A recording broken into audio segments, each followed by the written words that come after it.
Hello दोस्तों, मैं हूं आपका होस्ट जस्ट फॉर कोड। दोस्तों आ गया हूं आप लोग के लिए एक और अमेजिंग चैप्टर लेके ES6 जावास्क्रिप्ट ट्यूटोरियल का, यानी कि जो है हमारा जो ES6 का चैप्टर चल रहा है इसी का ये पार्ट है। दोस्तों प्रीवियस चैप्टर में हमने मॉड्यूल को पढ़ा था, यानी कि मॉड्यूल को समझा। ES6 में मॉड्यूल क्या होते हैं, एक्सपोर्ट इंपोर्ट क्या होता है, एक्सपोर्ट स्टैंडर्ड क्या है, एक्सपोर्ट डिफॉल्ट क्या है, ये आपने समझा था। इसी पे यानी कि इसी का ये कॉन्टिन्यूएशन है, उसी का ये पार्ट है दोस्तों। प्रीवियस चैप्टर का ही पार्ट है। अगर आपने प्रीवियस चैप्टर नहीं देखा तो उसको देख लेंगे, उसके बाद ही आपको ये समझ में आएगा। प्रीवियस चैप्टर में हमने एक फोल्डर बनाया था ऐप के नाम से, तो उस फोल्डर को जरा VS कोड में ब्राउज कर लीजिए। देखिए ऐप के नाम से मैंने फोल्डर बनाया था, उसको हमने ब्राउज कर लिया है और इस पर राइट क्लिक करके मैंने ओपन विद लाइव सर्वर कर लिया है। तो ओपन विद जब लाइव सर्वर करेंगे तो ये देखिए ओपन हो गया। बस इतना ही लिखा है हमने, ये 6 मॉड्यूल यहाँ पर ये देखिए ना, ये लिखा है। उसके बाद हमने क्या किया था, index.js जो फाइल थी उसको लिंक किया था, उसमें टाइप डिक्लेयर कर दिया था मॉड्यूल, कि हमें हमें हमें इसमें कुछ मॉड्यूल का यूज करना है, इसलिए हमने इसका डिक्लेरेशन टाइप में क्या रखा था, मॉड्यूल किया था। ठीक है, क्योंकि मॉड्यूल के रूप में हमें इसका यूज करना है। ठीक है, तो यहाँ पर data.js हमारे पास एक फाइल था, इसमें कुछ भी कोड करते थे, इसका कोड हमें index.js में रीड करना होता था। ठीक है, तो हमने सारा कोड हटा दिया है फिलहाल, हमें सिर्फ इतना ही दिखेगा यहाँ पर। ठीक है, अभी हमें कुछ काम करना है आगे, यानी कि एक्सपोर्ट इंपोर्ट को लेकर, एक्सपोर्ट डिफॉल्ट और इंपोर्ट डिफॉल्ट को लेकर आपको कुछ काम करना है। क्या होता था, एक्सपोर्ट स्टैंडर्ड होता था, एक आपका एक्सपोर्ट डिफॉल्ट होता था। ठीक है, तो यहाँ पर हमें कैसे काम करना था, सबसे पहले जैसे हमने कॉन्स्टेंट बनाया जरा डेटा के नाम से मैंने कॉन्स्टेंट बनाया, इस तरीके से एक एरे बना लूंगा और इसे मुझे कॉमा देके कॉमा 1 कॉमा 2, फिर से कॉमा दिया 3 कॉमा 4, है ना, कॉमा 5, इसी के हमने एक एरे बनाया, इसको हमें यहाँ से भेजना है। यानी कि हम प्रीवियस चैप्टर का ही कॉन्टिन्यूशन है, तो कुछ आपको यहाँ पर बस थोड़ा सा समझाना है कुछ। अगर हम इसको एक्सपोर्ट स्टैंडर्ड का यूज करें तो डायरेक्ट क्या भेजेंगे, यहाँ से हम इसको एक्सपोर्ट कर सकते हैं, डायरेक्ट इसको यहाँ से एक्सपोर्ट करते हैं, यानी कि एक्सपोर्ट करते थे डायरेक्ट, और इसको हम इंडेक्स.जेएस यहाँ पर भी हमें अच्छा हमने इसको इंडेक्स.जेएस में कर दिया दोस्तों। कंट्रोल एक्स करिए यहाँ से, कंट्रोल Y, इस कोड को कंट्रोल एक्स कर लेंगे, यहाँ से कंट्रोल A करके कंट्रोल एक्स डेटा.जेएस में इस कोड को लिखेंगे। ठीक है, अब हमने यहाँ से इसको एक्सपोर्ट किया, तो ये कौन सा एक्सपोर्ट, ये एक्सपोर्ट, इसको बोलते हैं एक्सपोर्ट स्टैंडर्ड, है ना। जब आप इस तरीके से कुछ भी एक्सपोर्ट करते हैं तो वो एक्सपोर्ट स्टैंडर्ड माना जाएगा। ठीक है, यहाँ पर आके इसको कैसे रीड करेंगे हम, हमें यहाँ पर अगर इसको रीड करना है तो क्या करेंगे हम, सबसे पहले तो क्या करते हैं, हम इंपोर्ट कीवर्ड का यूज करते हैं, तो इंपोर्ट का यूज करेंगे और यहाँ पर कुछ नाम देते हैं, तो डी स्ट्रक्चर करेंगे। जब भी आप एक्सपोर्ट स्टैंडर्ड का यूज करेंगे तो आपको डी स्ट्रक्चर करके डेटा को रीड करना होगा, तो डी स्ट्रक्चर करेंगे और जो नाम आपने यहाँ से एक्सपोर्ट किया होगा, जैसे डेटा को आपने एक्सपोर्ट किया है तो यहाँ पर आप क्या लिखेंगे, डेटा ही लिखेंगे। इंडेक्स.जेएस में यहाँ पर क्या लिखेंगे आप, डेटा लिखेंगे, और यहाँ पर क्या लिखेंगे, फ्रॉम, कहाँ से, फ्रॉम इक्वल्स टू कहाँ कहाँ से, जहां पर आपका ऐप.जेएस है, सॉरी जहां पर आपका इंडेक्स.जेएस है वहीं पर है आपका डेटा.जेएस, इसीलिए डायरेक्ट लिख देंगे हम डेटा.जेएस, इसे डायरेक्ट लिखेंगे डेटा.जेएस। ठीक है, यहाँ पर इस तरीके से रिलोड करके जरा टेस्टिंग करेंगे। अच्छा, ये जो डेटा है यहाँ पर हमने कंसोल नहीं किया, तो कंसोल.लॉग में जरा इसको प्रिंट कर दीजिए, कंसोल.लॉग करेंगे और जो डेटा आ रहा है उसको यहाँ से हम प्रिंट करके देखेंगे। ठीक है, मैंने यहाँ पर रिलोड करके टेस्टिंग करना है, मैंने रिलोड किया इस तरीके से, इंस्पेक्ट करके कंसोल में जाऊंगा तो देखिए जो आपने डेटा यहाँ पर एरर आया, यहाँ पर देखिए फॉर हमें, देखिए यहाँ पर हमें जहां पर आपका इंडेक्स.जेएस है वहीं पर है आपका डेटा.जेएस, तो डायरेक्ट इस तरीके से नहीं लिख सकते, हमें फॉरवर्ड स्लेश देना होगा इस तरीके से, यानी कि जहां पर आपका इंडेक्स.जेएस है वहीं पर है डेटा.जेएस। अगर आपका कहीं दूर होता है, यानी कि दूसरे फोल्डर के अंदर था, तो दो बार डॉट देते हैं, उसके उस फोल्डर को एक्सेस करते हैं, लेकिन हमें यहाँ पर फॉरवर्ड स्लेश देना है, क्योंकि जहां पर आपका इंडेक्स.जेएस है वहीं पर है आपका डेटा.जेएस, इसलिए फॉरवर्ड स्लेश डेटा.जेएस इस तरीके से लिखेंगे। रिलोड करिए जरा, यहाँ पर देखिए एरे आ गया, जो आपने एक्सपोर्ट किया वहां से वो एरे आ गया। सपोज करो हमें किसी फंक्शन को भी एक्सपोर्ट करना होता है यहाँ से, जैसे मैंने एक कांस्टेंट बनाया इस तरीके से, मैंने मैंने डेमो के नाम से एक फंक्शन बनाया इस तरीके से, और यहाँ पर मैंने कंसोल.लॉग में पास कर दिया आई एम डेमो, कंसोल का यूज करता हूँ, .log का यूज करता हूँ, और यहाँ पर मैं लिख दिया आई एम, मैं यहाँ पर लिख देता हूँ आई एम डेमो, बस ऐसे ही मैंने लिख दिया, टर्मिनेट करूंगा। इसको भी हमें एक्सपोर्ट करना है, इसको भी हमें क्या करना है, एक्सपोर्ट करना है, तो एक्सपोर्ट कर दीजिए यहाँ से, इसके पहले एक्सपोर्ट लगाएंगे। तो ये कैसा एक्सपोर्ट है, ये एक्सपोर्ट स्टैंडर्ड है, तो एक्सपोर्ट स्टैंडर्ड से जब आप कुछ भी एक्सपोर्ट करते हैं तो उसी के नाम से उसको रिसीव करना है, तो डेमो यानी कि डेमो के नाम से आपको यहाँ पर रिसीव करना होगा। तो देखिए डेटा.जेएस के अंदर से आ रहा है, तो डायरेक्ट आपने डी स्ट्रक्चर कर रखा है, यहाँ पर दूसरे पैरामीटर में आप डेमो लिख देंगे और यहाँ पर आप कॉमा देके चाहे तो डेमो को भी प्रिंट कर दो, तो डेमो एक फंक्शन है इसलिए यहाँ पर एज अ फंक्शन उसको कॉल करेंगे। रिलोड करिए जरा, देखिए रिलोड करने की आवश्यकता नहीं, डायरेक्ट आई एम डेमो इस तरीके से मैसेज आया, और यहाँ पर ये देखिए आपका एरे भी आ रहा है। ठीक है, तो आप चाहें तो इस डेमो को पहले लिख लीजिए, यानी कि आप चाहें तो डेमो पहले कॉल कर लीजिए, इससे कोई इशू नहीं होगा। आप चाहें तो पहले किसी को भी रिसीव कर सकते हैं, बाद में इसको रिसीव करिए। लेकिन अगर आपने यहाँ पर कुछ भी गलत नाम रखा है, यानी कि डेमो की जगह अगर आपने मेमो रिसीव किया है, यानी कि जो नाम आपने एक्सपोर्ट किया है उसके अलावा अगर आप रिसीव करने की कोशिश करेंगे तो एरर आएगा। देखिए एरर आएगा कि जो मेमो है इज नॉट डिफाइंड, है ना, name data js does not provide any export named memo, यानी कि जो आप मेमो रिसीव करना चाह रहे हैं वो कोई भी यहाँ पर प्रोवाइड नहीं कर रहा है डेटा डॉट जेएस, ठीक है। तो यहाँ पर हम मेमो की जगह क्या कर देंगे, डेमो कर देंगे। तो एक्सपोर्ट स्टैंडर्ड में क्या होता है, जब भी आप एक्सपोर्ट स्टैंडर्ड का यूज करेंगे तो आपको उसी के नाम से रिसीव करना है और डी स्ट्रक्चर करके रिसीव करना है। डी स्ट्रक्चर का मतलब क्या हुआ, करली ब्रैकेट के अंदर आपको उसको रिसीव करना है। रिलोड करके टेस्टिंग करेंगे तो देखिए आई एम डेमो आ गया और ये भी आ गया, ठीक है, 60 डेटा आपका आ गया, ठीक है, ये हो गया। उसके बाद हमें क्या करना है, अब हमें आगे काम करना है। तो यहाँ पर इसको हटाइए जरा, देखिए हमने यहाँ पर एक्सपोर्ट स्टैंडर्ड का यूज किया, यानी कि एक्सपोर्ट स्टैंडर्ड का यूज किया। अगर हमें एक्सपोर्ट डिफॉल्ट का यूज करना होता तो यहाँ से हटाते इसको। अब एक्सपोर्ट डिफॉल्ट जब भी आपको करना होगा, जैसे हमने यहाँ पर किया एक्सपोर्ट डिफॉल्ट, एक्सपोर्ट डिफॉल्ट इसका यूज किया और इसके सामने अगर हम कुछ भी रख दें, जैसे हमने डेमो यहाँ से भेजा या हम यहाँ से डेटा भेज दें, डेटा हमने भेजा तो डेटा यहाँ पर कैसे रिसीव करेंगे, यहाँ पर इंडेक्स डॉट जेएस में आपको डिस्ट्रक्चर करने की जरूरत नहीं है, डायरेक्ट आप डेटा रिसीव कर सकते हैं, ठीक है। अब एक्सपोर्ट डिफॉल्ट जब आप करते हैं तो जरूरी नहीं है, ऐसा जरूरी नहीं कि डेटा के नाम से आप रिसीव करिए, पहले तो डेटा नाम से रिसीव करेंगे, डेमो हटा देंगे यहाँ से, नहीं तो अनडिफाइंड बताएगा।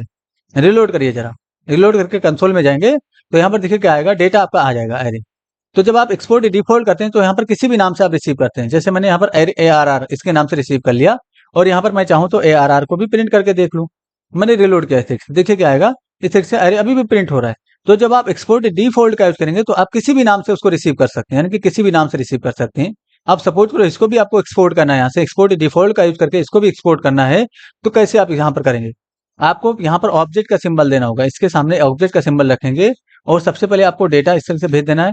तो डेटा के नाम से कोई प्रॉपर्टी सेट कर सकते हैं, इससे डेटा भेज दीजिए, कॉमा दीजिए, और डेमो के नाम से प्रॉपर्टी सेट करके इस तरह से डेमो को भी भेज दीजिए, ठीक है। यहाँ पर तो आप चाहें तो प्रॉपर्टी नहीं, अगर आप चाह रहे हैं ये प्रॉपर्टी ना सेट करना पड़े तो डायरेक्ट आप डेमो और डेटा भेज दीजिए डायरेक्ट, तो प्रॉपर्टी उसी के नाम से सेव हो जाएगी, यानी कि जो प्रॉपर्टी है वो इसी के नाम से आपका डेटा नाम से प्रॉपर्टी सेट हो जाएगा और डेमो नाम से आपका बाय डिफॉल्ट प्रॉपर्टी सेट हो जाएगा। तो दोनों को मैंने प्रीवियस चैप्टर में आपको बताया था कि एक्सपोर्ट डिफॉल्ट में हम सिर्फ एक ही चीज को एक्सपोर्ट कर सकते हैं, लेकिन हम मल्टीपल चीजों को एक्सपोर्ट कर सकते हैं अगर हम ऑब्जेक्ट का सहारा लें, यानी कि ऑब्जेक्ट का सिंबल दें। हमने प्रीवियस चैप्टर में आपको ये कहा था कि एक्सपोर्ट डिफॉल्ट में हम सिर्फ एक ही चीज को एक्सपोर्ट कर सकते हैं, लेकिन अगर हम ऑब्जेक्ट का सहारा लेते हैं, यानी कि ऑब्जेक्ट के रूप में कुछ भी हम एक्सपोर्ट करते हैं, तो मल्टीपल चीजों को हम एक्सपोर्ट कर सकते हैं यहाँ से। जैसे हमने डेमो को भी एक्सपोर्ट कर दिया और डेटा को भी एक्सपोर्ट कर दिया। इसको रिसीव कैसे करेंगे, सिंपल, आप किसी भी नाम से यहाँ पर कांस्टेंट बना लीजिए। जैसे मैंने किसी भी नाम से कांस्टेंट बनाना है, जैसे मैंने यहाँ पर मैंने कोई भी नाम दे दिया, मैंने यहाँ पर ARR ही दे दिया, चलिए एरे के नाम से ही दे दिया मैंने इस तरीके से, ठीक है।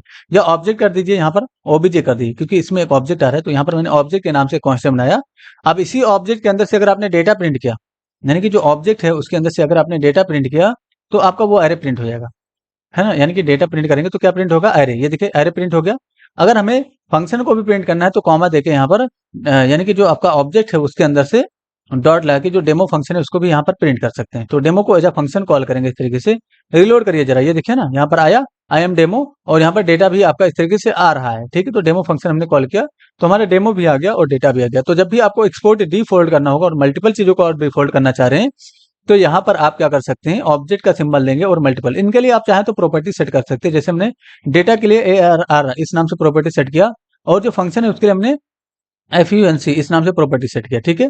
तो ये अब हमें FUNC एक्सेस करना होगा। अगर हमें डेटा एक्सेस करना तो ARR, और अगर हम फंक्शन एक्सेस करना है तो FUNC इसको एक्सेस करेंगे। आइए जरा यहाँ पर इंडेक्स डॉट जेएस में देखिए, डेटा के अंदर से अगर अभी हमने डेटा यूज किया तो एरर आएगा। यहाँ पर देखिए, यहाँ पर एरर आया कि demo object demo is not a function, है ना, और एरे के लिए भी एरर आएगा। तो यहाँ पर आइए जरा, डेटा हम यहाँ पर लिखेंगे, क्या लिखेंगे, डेटा के अंदर से ARR और ऑब्जेक्ट के अंदर से हम क्या लिखेंगे, हम FUNC इसको लिखेंगे, ठीक है। तो डायरेक्ट इसको हमारा वो जो फंक्शन है वो कॉल होगा। देखिए आई एम डेमो आया और डेटा भी आ गया। तो जब आप एक्सपोर्ट डिफॉल्ट करते हैं तो आप चाहें तो उसके लिए प्रॉपर्टी सेट कर सकते हैं, और प्रॉपर्टी नहीं सेट करेंगे, जैसे आपने यहाँ पर प्रॉपर्टी नहीं सेट किया, डायरेक्ट इसको रखा है, बाय डिफॉल्ट इसका प्रॉपर्टी यही सेट हो जाएगा। यानी कि जैसे आपने डेटा भेजा तो बाय डिफॉल्ट यहाँ पर डेटा नाम का प्रॉपर्टी सेट हो जाएगा। तो ये ऑब्जेक्ट के अंदर खासियत है, किसी भी अगर आपने यानी कि जो वेरिएबल यूज किया है आपने, जो कांस्टेंट यूज किया है, अगर उसके नाम से कोई भी प्रॉपर्टी आपने डिक्लेयर नहीं किया है तो बाय डिफॉल्ट इसी नाम से प्रॉपर्टी डिक्लेयर हो जाएगा। अब इसी नाम से प्रॉपर्टी डिक्लेयर होगा, डायरेक्ट इसको हम डेटा को एक्सेस करेंगे यहाँ पर और डायरेक्ट हम डेमो को एक्सेस करेंगे, तो अभी भी यहाँ पर आपका प्रिंट हो जाएगा। अगर यहाँ पर और भी डेटा, देखिए आई एम डेमो आया और यहाँ पर ये डेटा आ रहा है इस तरीके से, ठीक है। अगर यहाँ पर एक और डेटा होता है, जैसे हमने मतलब एक और डेटा यहाँ से मैंने एक कांस्टेंट और बनाया इस तरीके से, कांस्ट कीवर्ड का यूज करूंगा और ARR कांस्टेंट लिखूंगा मैं, और ARR इस नाम से मैंने एक एरे बनाया। एरे ऑफ ऑब्जेक्ट बना लेते हैं जरा। तो इसके अंदर मैं कुछ ऑब्जेक्ट, जैसे मैंने नेम डिक्लेयर किया और यहाँ पर मैं लिखता हूँ हेलो, ठीक है, एक और यहाँ पर मैं कॉमा देके स्पेलिंग वगैरह मिस्टेक हो रहा है, उससे कोई मसला नहीं है। मैंने रोल नाम का एक प्रॉपर्टी सेट किया और यहाँ पर मैंने 1 सेट कर दिया, रोल नंबर 1। एक और ऑब्जेक्ट क्लियर करना है मुझे, इसलिए यहाँ पर कॉमा दूंगा, इसके बगल में कॉमा दूंगा और यहाँ से मैंने कॉपी कर लिया इसको कंट्रोल सी करके, यानी कि इसको मैंने यहाँ से कॉपी किया कंट्रोल सी करके, यहाँ पर मैंने कंट्रोल वी किया, कंट्रोल वी करूंगा इस तरीके से, ये वाला कॉमा हटा देंगे। मैंने यहाँ पर थोड़ा मॉडिफाई किया इस तरीके से, यहाँ पर मैं 3 कर देता हूँ, 3, यहाँ पर मैंने 3 कर दिया, यहाँ पर मैं 2 कर दूंगा और यहाँ पर मैं थोड़ा मॉडिफाई ठीक से कर देता हूँ। ठीक है, इसको हमें एक्सपोर्ट करना है, यानी कि एक्सपोर्ट डिफॉल्ट का, तो यहाँ पर आप तीसरा पैरामीटर यहाँ से पास करिए जरा, ARR, तो पूरा एरे आपका चला जाएगा। आप इसको प्रिंट करना चाह रहे हैं तो यहाँ पर आप चाहें तो प्रिंट कर लीजिए, डेमो हटा दीजिए, डेमो फंक्शन आप कॉल करने की जरूरत नहीं, .arr डायरेक्ट प्रिंट कर लीजिए, तो आपका वो वाला एरे भी प्रिंट हो जाएगा इसके अंदर से। रिलोड करिए जरा, ये देखिए ना, दोनों एरे आपका प्रिंट हो, ये तो आपका ये प्रिंट हुआ, दूसरा आपका एक और एरे आपका है वो भी प्रिंट होगा, ये देखिए ना दूसरा वाला एरे जिसमें आपने हेलो लिखा था, है ना, ये सब लिखा था, तो दोनों आपका प्रिंट हो रहा है, ये आपका नंबर वाला है और दूसरा आपका वो एरे भी प्रिंट हो रहा है। ठीक है, ये वाला एरे, ठीक है। तो कहने का मतलब ये है, जब भी आप एक्सपोर्ट डिफॉल्ट का यूज करेंगे और आपको मल्टीपल चीजों को अगर आप भेजना है तो यहाँ पर आप इस तरीके से ऑब्जेक्ट का सिंबल देके भेजेंगे। ऑब्जेक्ट के सिंबल के ऐसा नहीं है कि आप यहाँ पर तीनों के लिए अलग अलग एक्सपोर्ट डिफॉल्ट यूज करेंगे, जैसे हमने डेटा के लिए यूज कर लिया, फिर यहाँ पर कॉमा देके हम फिर से एक्सपोर्ट का यूज करेंगे और यहाँ पर जो है डिफॉल्ट का यूज करेंगे इस तरीके से, और फिर से जो है हम डेमो के लिए यूज करेंगे, तो ऐसा एरर देगा ये। आप इस तरीके से नहीं एक्सपोर्ट कर सकते हैं। अब यहाँ पर हम फिर से एक्सपोर्ट डिफॉल्ट करेंगे और एरे के लिए यूज करेंगे, तो इस तरीके से जब आप यूज करेंगे तो ये एरर देगा।